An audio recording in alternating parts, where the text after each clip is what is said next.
Ladies and gentlemen, we are humbled to admit to you that we have multiple new listeners on the podcast.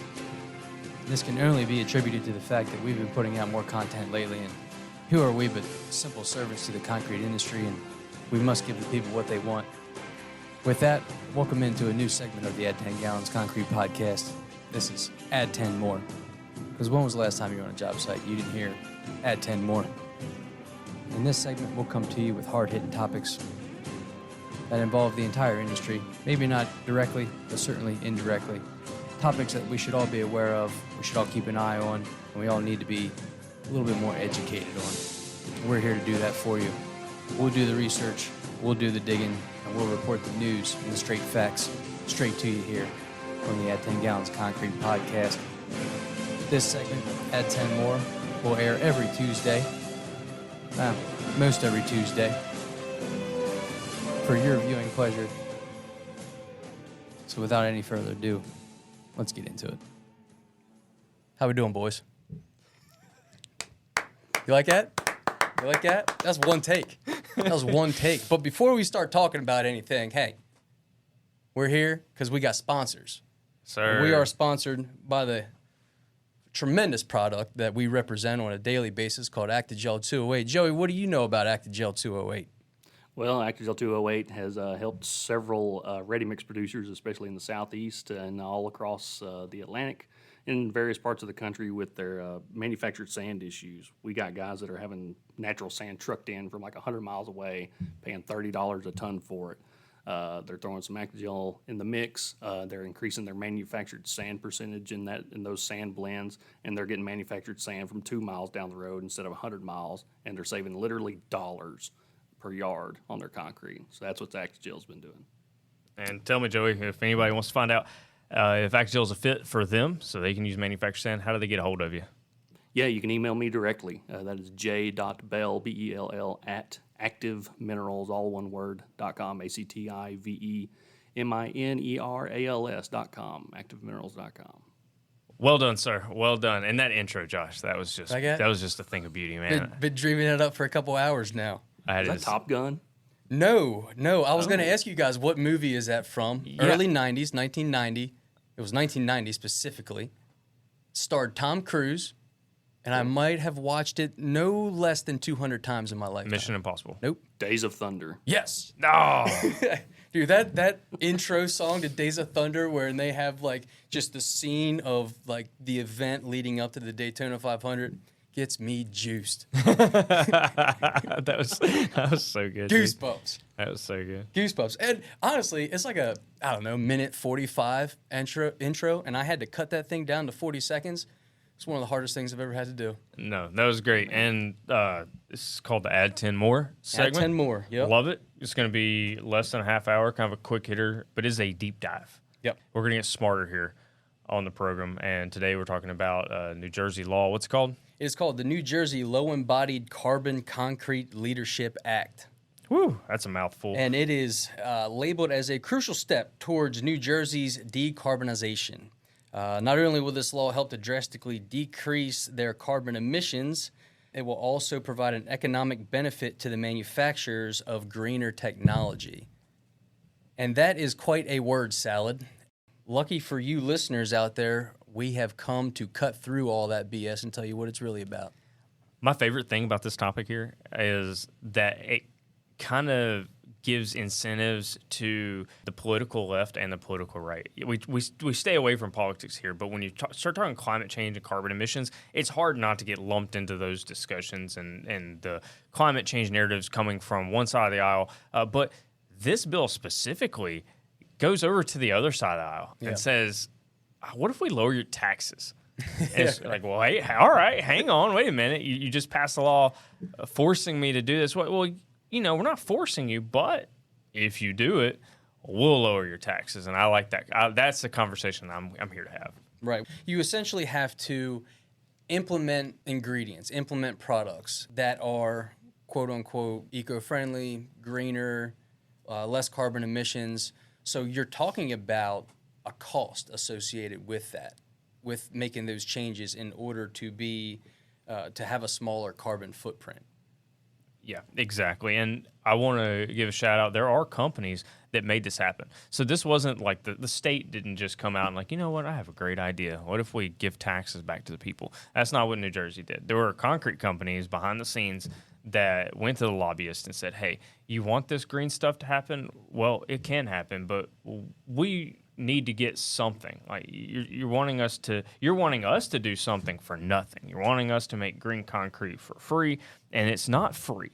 It's not free to make these switches. It's not free to resubmit all the stuff designs to the DOT. It's not free to create an EPD, an environmental product declaration, to change every mix, to create an EPD for every mix. You know, it's hundreds of thousands of dollars. Oh, and by the way, make any change to any of those designs, and guess what you get to do?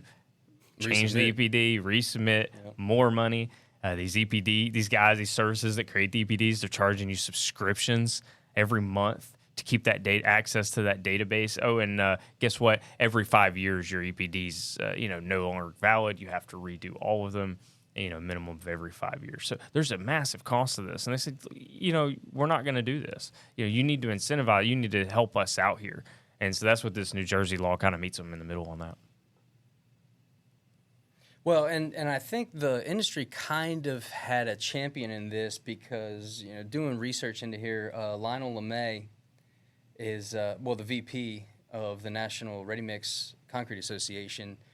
He was involved in the talks, and, he was basically the advocate for the concrete industry, saying, listen, guys, all this stuff you want, exactly what you said, it comes at a cost.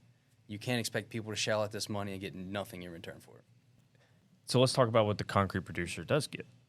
They get an income tax credit of up to 8% of the concrete cost, as long as that concrete has an environmental product declaration and it declares that the embodied carbon is lower than whatever the benchmark is that's going to be set by the state legislature. Now, they haven't set that benchmark yet, but as long as you're 20% below that benchmark, then you're eligible for the credit.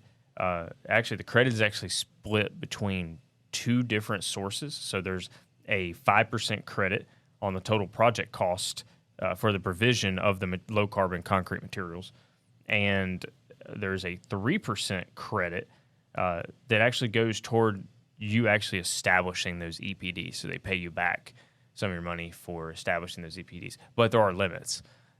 The state of New Jersey has a $10 pot for all concrete companies to feed out of. 10 million. 10 million. Yep. And that's for everybody. They cap a specific company at 1 million. Right. Yeah. So your specific company can get up to $1 million in tax incentives. You were saying it's as long as it's 20% lower than that number. How are they setting regulations without even having a number to begin with? Oh, Joey, you're barking up the exact correct tree. Let's go. All right. So I think in order to have this conversation, we really need to talk about what other approaches have been tried. So the end goal here is to reduce the carbon footprint of concrete and cement industry. That is the goal that the state is trying to implement here, right? Well, and let's lay this out before you go any further, that these credits are only applied to state jobs, which is about 40%. Yeah, about 40% of the concrete in New Jersey is. Right. But the only way you can apply and gain these credits and rebates is if it's for a state job. State jobs only. That's right. But so let's talk about what other approaches have been tried to reduce the carbon footprint. So one way they've done it is just forcing manufacturers, just coming in with a heavy hand. The government just comes in and says, you've got to provide a concrete below a certain GWP, which is what they reference here in this stuff, GWP. So what is that? That's measuring the global warming potential of any material. All right? What does that mean? Well, global warming potential is sometimes referred to as embodied carbon. So you're talking about measuring whatever the CO2 equivalent is in a material. Okay? How do you derive a CO2 equivalent? Who's doing this math? Where is it coming from? Well, the global warming potential is the relative potency, molecule for molecule, of greenhouse gas, taking account of how long it remains active in the atmosphere. The GWPs are calculated as a 100-year value. So they're penalizing you not just for when you make it there, but it's essentially times 100. And CO2 is the reference gas. So 100-year GWP for 1 ton of CO2 has a value of 1. So that's your reference, just as an understanding, just gas to gas. So let's not talk about concrete for a second, but if you just think methane, so methane gas, the methane GWP is 25. So for every 1 million tons of carbon dioxide going in the atmosphere, the methane would be equivalent of 25 million tons of carbon dioxide going into the atmosphere. So one way is to force manufacturers to comply and meet a certain GWP. Second way is something that we've seen here in the United States, where you've got the U.S. General Services Administration that comes out and says, if you want any jobs from the federal level, you have to meet these targets. Now, very interesting, because what had to happen is they said, hey, you have to meet these targets. They said there is a table that says this is what the benchmark is, and you need to be below the benchmark 20%. Who set the benchmark? Wow, we're going to get into that. So you have to be below the benchmark GWP for a unit of concrete, and you need to be specifically 20% below that in order to even get a job with the General Services Administration. So the EPA actually had to come back later, a year later after this. So this gets implemented in 2021, 2022 to come back, says, hey, we got all these American Rescue Funds available for in the Infrastructure Act and all that stuff. Like, it's all available, but people can't meet it, literally can't meet it. So what if we lower the threshold and say it's lower or less, or you know what, you can't meet it at all, you just need to tell us why you can't meet it.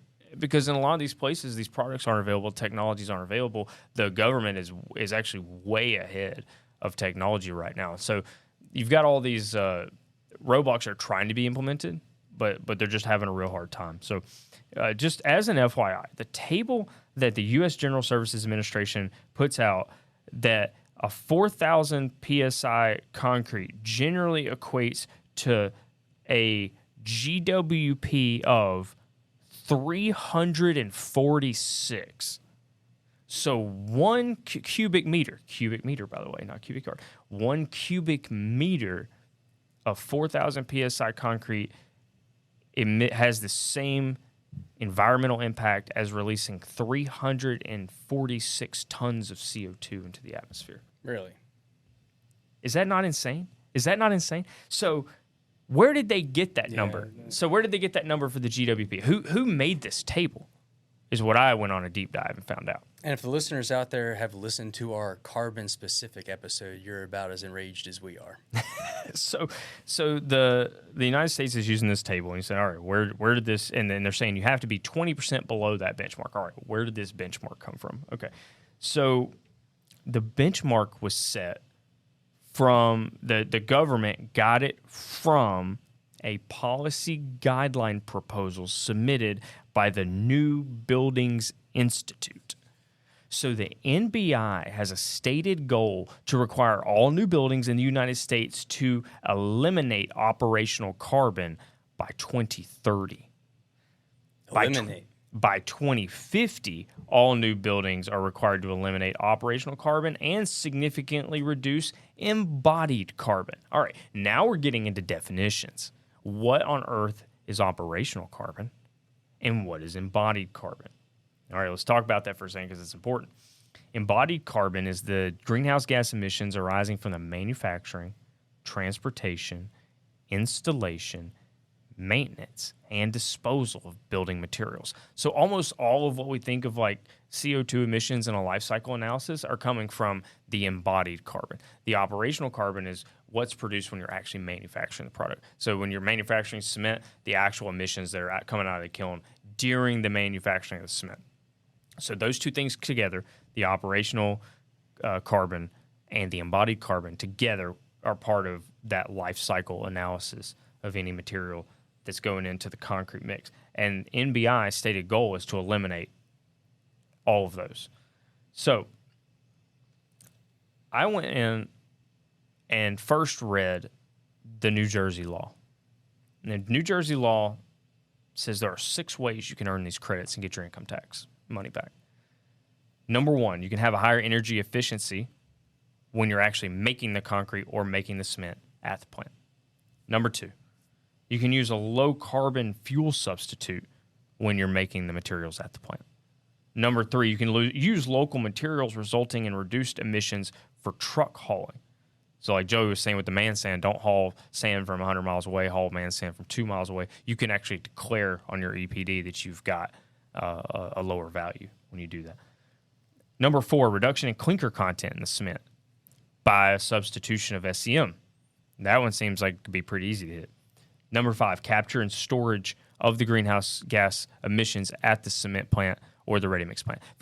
Not very likely. I don't think we're going to see that at ready-mix plants, but they're working on that technology for cement plants right now. It's still at the university level.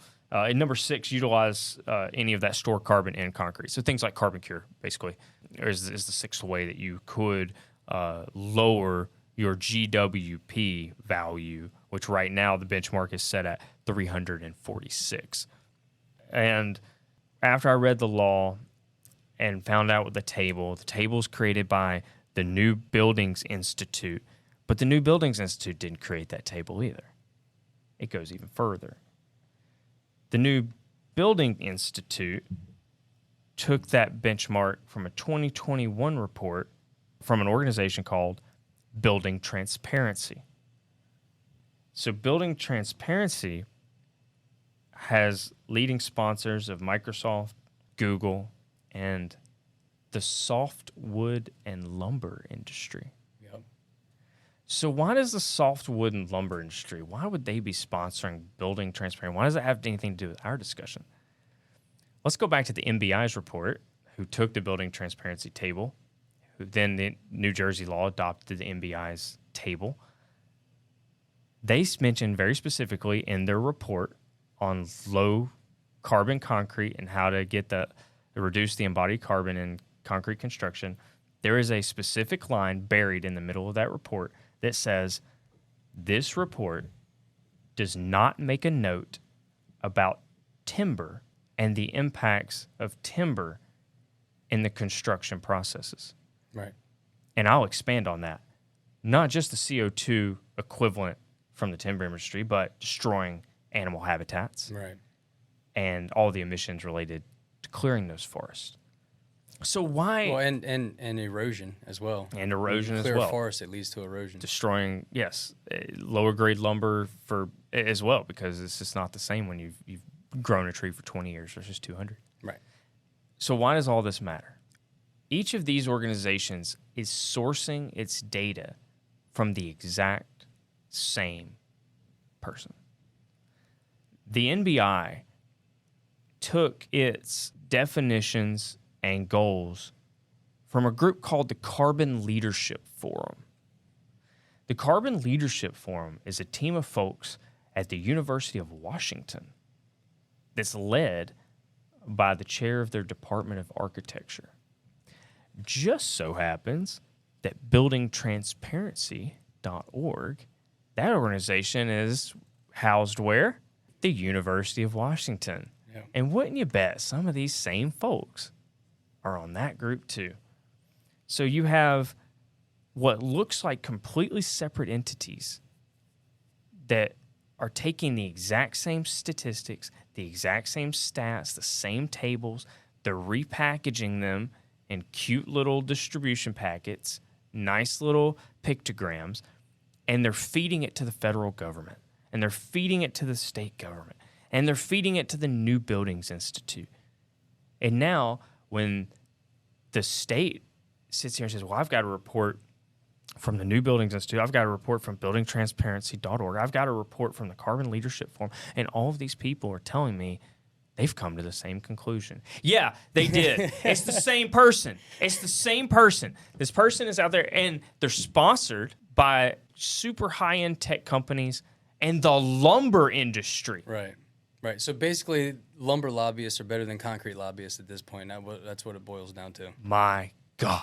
Yeah. So the story we're talking about happens to be on the other side of the country in New Jersey. So these concrete producers and contractors in the state of New Jersey are hampered by these arbitrary numbers that no one really knows yet, but somehow you got to be 20% below that. No one knows where this information is coming from because there's so many layers of insulation before you get to the actual source. Come to find out, the actual source all comes from the same people. Same group of academics. That's funded by people that want to see our industry fail. I'm telling you. Yes, exactly. You nailed it. You nailed it. I see this a lot in the hunting realm. It sounds really familiar. The example that's coming to my mind is grizzly bears in the Yellowstone area, like in that corner of Wyoming and that corner of Montana. They have delisted grizzly bears from the endangered species list, especially in this region. And on the state level, they were like, okay, we'll delist them because the population is suitable enough. They've increased their population enough to be sustainable to treat them as a renewable resource for the state. So hunters they pay to apply for a bear tag. They would only release a couple of tags. They pay to purchase that tag. They pay to get there. They send all of these funds to the state to hunt these bears. And the state is okay with all this. But there are so many people not informed about the situation in that region from across the country that are having a tremendous input on what happens to the small region of the country. And that's exactly what this sounds like.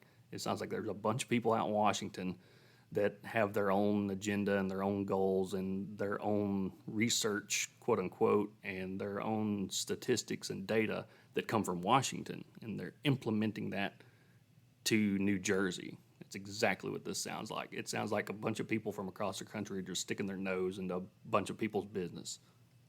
Yeah, you nailed it. But the interesting thing to me is when we started in on this deep dive of this bill, I originally came into this discussion really excited that we had a government proposal that was like, yeah, we want you to do this. We understand it's difficult, so we're going to give you tax rebates and incentivize you up to $1 million a year in a business that's low margin. I mean, this is a low margin business, and people don't like it, but it is a commodity based business. They don't like it when we say that, but it's true.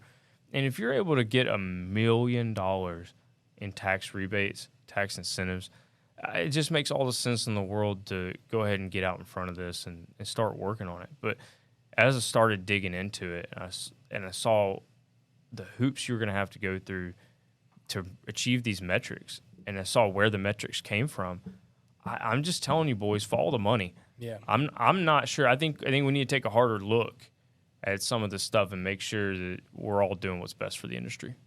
Listeners, that's going to do it for the first edition of the Add10 More. Feel free to reach out to us on all of our social media platforms. If there's a topic you want us to research and discuss, feel free to reach out to us and let us know, and we will do our deep dive on that because we love this stuff. This is a lot of fun. This is a good 25 minutes of pure fun for us, and we like to make this industry better informed, I would say. I wouldn't say more informed. I would say better informed. And that's just one service that we like to provide here with this podcast, for sure. So, you guys got anything to add? Nope, it informed us too. We're learning along the way. I couldn't believe that my opinion changed that radically. Where now I'm a little bit suspicious. Yeah. And I just encourage everybody as your states start to look into adopting these types of incentive programs that we just keep our heads on straight about where the benchmarks are coming from. Now, New Jersey has not set its benchmark yet, but I would imagine it's going to follow the federal government guidelines that already use these same benchmarks that I was describing to you folks from these organizations that may not have our best interests at heart. Yep. Well said. Joe, you got closing remarks? Yeah, when you said follow the money, I mean, that brought back a lot of memories for me, especially, y'all know I'm involved with a lot of conservation organizations and whatnot. And there are a couple of those organizations out there when you follow the money, these organizations that may paint the picture of being in the hunting community's best interest, the majority of that money comes from the exact opposite. I mean, it's coming from people that are using this organization to further their own agenda in the name of, like There's a couple instances like public land access and some of these other things. They're a wolf in sheep's clothing sometimes. So do your homework. Yep. That's a perfect statement to end on. Everybody, we will see you next Tuesday with our next Add 10 More segment. Hope you enjoyed this one. Y'all be good.